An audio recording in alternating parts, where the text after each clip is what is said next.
It's Tuesday, the 14th of September 2021. Welcome to Fear and Greed, the business podcast that sets you up for a successful day. I'm Sean Aylmer. 3 of the 4 biggest deals in Australia's corporate history have occurred in the past 6 weeks, highlighting big structural changes in the national and global economies. That's our main story. Also coming up in today's podcast, mines, factory floors and offices to become vaccination centres under a new deal. The competition regulator knocks back an alliance between Qantas and Japan Airlines. And are the big 4 banks worth investing in? Then stay listening for my chat to Robert Spurway, the boss of ASX-listed GrainCorp. But first, here's a brief look at markets. Wall Street trading was mixed ahead of critical inflation figures due out tonight. In early afternoon trading, the S&P 500 was down 0.2%, the Dow Jones Industrial Average was up 0.3%, and the tech-heavy Nasdaq was 0.5% lower. European markets were stronger, with London's FTSE up 0.6% and the Stocks Europe 600 index up 0.3%. The S&P ASX 200 finished 0.25% higher yesterday to 7,425 points, with energy and materials stocks leading the way. James Hardie Industries and Aristocrat Leisure, the 2 top performers among the large caps over the past 12 months, outperformed again. Woodside Petroleum, Newcrest Mining and Sonic Healthcare all did well. Afterpay was one of the worst performers of the large caps, down more than 2%. Suncorp and Transurban also underperformed. Oil prices rose by almost 1% overnight to hit a 6-week high, after OPEC predicted strong demand for crude on the back of rising global fuel consumption. Also, a new tropical storm in the Gulf of Mexico is likely to cause short-term supply disruptions.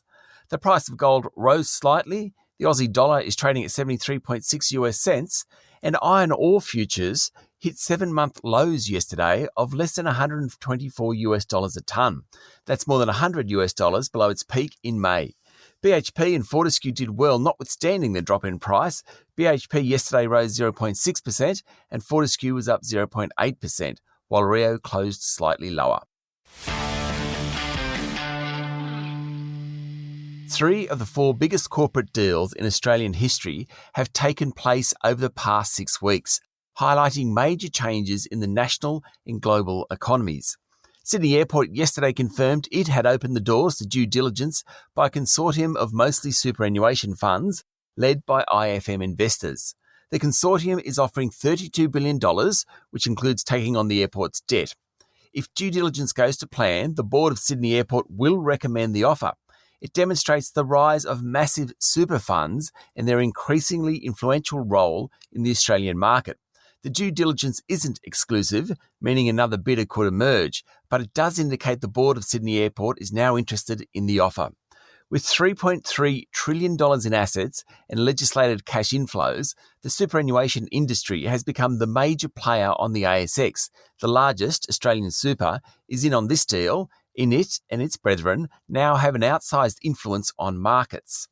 The $21 billion deal between Oil Search and Santos to create a major Asian oil and gas group, agreed upon last Friday, demonstrates the havoc environmental concerns are now reaping on the energy sector.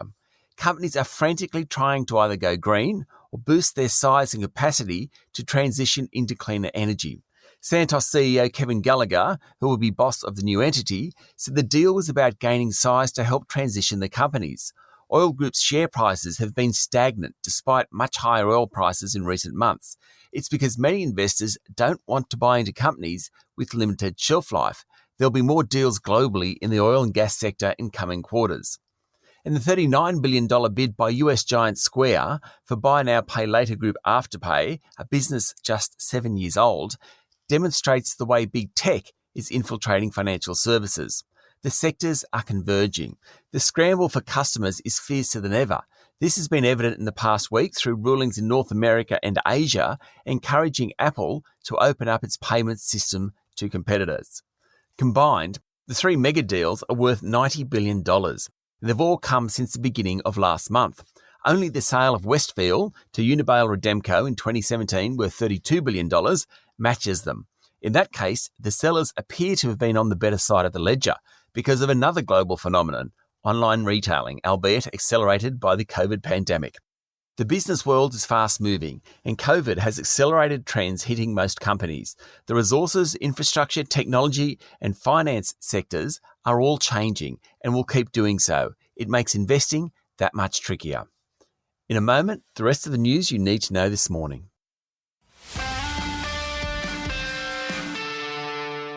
In overseas news, the World Health Organization says COVID variants that can evade vaccines are likely to emerge in poorer parts of the world that are unvaccinated, and rich countries should hold back on booster doses until others catch up.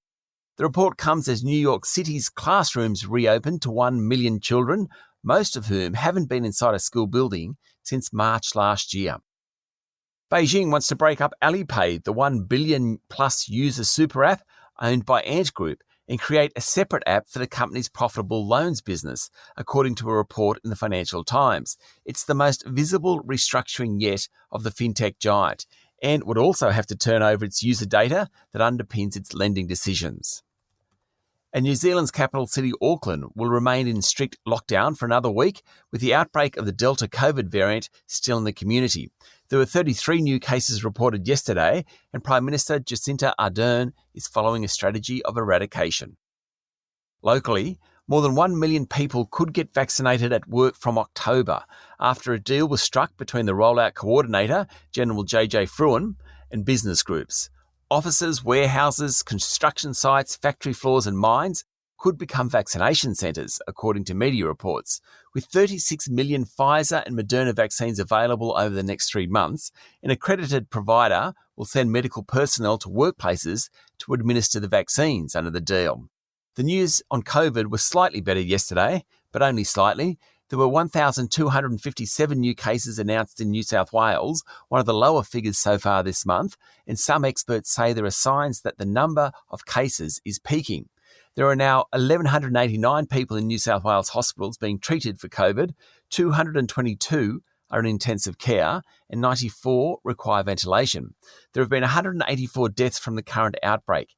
Premier Gladys Berejiklian again warned that people who are not vaccinated will not enjoy freedoms when the state reopens. Her comments follow a slight slowdown in vaccination rates in recent days. There were 473 new cases in Victoria yesterday, with 89% of them under the age of 50. Around 13% of active cases are directly linked to the construction industry, and the government has warned that it faces closure, with Treasurer Tim Pallas saying the industry's special status was under threat. The good news out of Victoria is that the state is on track to achieve a 70% first jab rate by the end of this week. There were 13 new locally acquired cases in the ACT yesterday and 2 in Queensland. The competition watchdog has banned an alliance between Qantas and Japan Airlines, saying any such deal would remove competition on flights between the two countries. The Australian Competition and Consumer Commission said the two airlines carried 85% of the travellers between the two countries, were the biggest rivals on the Sydney-Tokyo route and the only airlines flying Melbourne-Tokyo. Spokespeople from both airlines said they were disappointed with the ruling, and Qantas said it would now scrap plans to fly Cairns-Tokyo. Australia will boost military ties with South Korea, meaning the two countries will increase training drills, and it's likely South Korea will be a bigger presence in war games locally. A trilateral agreement between Australia, South Korea and the US has also been struck on defence research cooperation. It's the third country this week, behind Indonesia and India, that Australia has announced stronger ties with, following visits from Foreign Minister Maurice Payne and Defence Minister Peter Dutton. A copper mine in Arizona, with the potential to produce 1/4 of US demand for the next 40 years and owned by Rio Tinto and BHP, faces resistance from the traditional owners of the land. US legislators have passed a bill hoping to stop its development. The area, called Oak Flat, is about 100 kilometres from Phoenix in Arizona and has faced opposition from the San Carlos Apache tribe. It's a tricky one for the miners, particularly Rio, which can't afford a repeat of the Yukon Gorge disaster of 16 months ago. Believe it or not, radio ratings in Australia still rely on paper surveys. Hard to imagine in 2021. Anyway, yesterday the industry said it would transition to e-diaries and purpose-built smart watches, bringing it into line with most other mediums. The new systems will be introduced gradually and be better able to integrate radio streaming services into the measurement. Seven Group Holdings now owns almost 70% of buildings materials group Boral, but there are still around 55,000 smaller shareholders. That's down from the 80,000 before the takeover offer. And Seven Group's $7.40 per share bid for Boral 2 months ago is almost 20% higher than where the share price is currently trading. But there could be a silver lining. Analysts say Boral's decision to sell its North American fly ash business will increase excess capital to $4.4 billion, which could well go back to shareholders. The Big Four banks are part of most people's portfolios, particularly via superannuation vehicles, but are they a good investment? A report in the Financial Review says the banks are now becoming expensive, according to analysts. All are up more than 50% over the past year, with National Australia Bank up 63%. All four are in the top quartile or thereabouts of performers. On a price-to-earnings multiple, Westpac is the cheapest, trading at a 10% plus discount to its peers. All are trading at historically high valuations compared to the rest of the market. It comes after the banking regulator provided its June quarterly statement on the performance of banks, including risks around property. In short, the banks have plenty of capital, are profitable, and non-performing loans remain stable. But, and it's a big but, the outlook appears uncertain given the ongoing lockdowns and Delta variant of COVID-19. The Australian Prudential Regulation Authority says the share of new lending with higher debt-to-income ratios has risen. Meanwhile, the Reserve Bank Governor Philip Lowe last week said given the environment of rising house prices and low interest rates, the bank is monitoring trends in housing borrowing carefully. He emphasised the need for lending standards to be maintained. It sounds like the regulators are just a touch wary about the booming property market. And CommSec puts out an index of luxury new vehicle sales each month. It rose to a 3-month high in August, and that was the second best month in 33 months. Lockdowns mean holidays are off the agenda, and what better way to spend it than on expensive cars?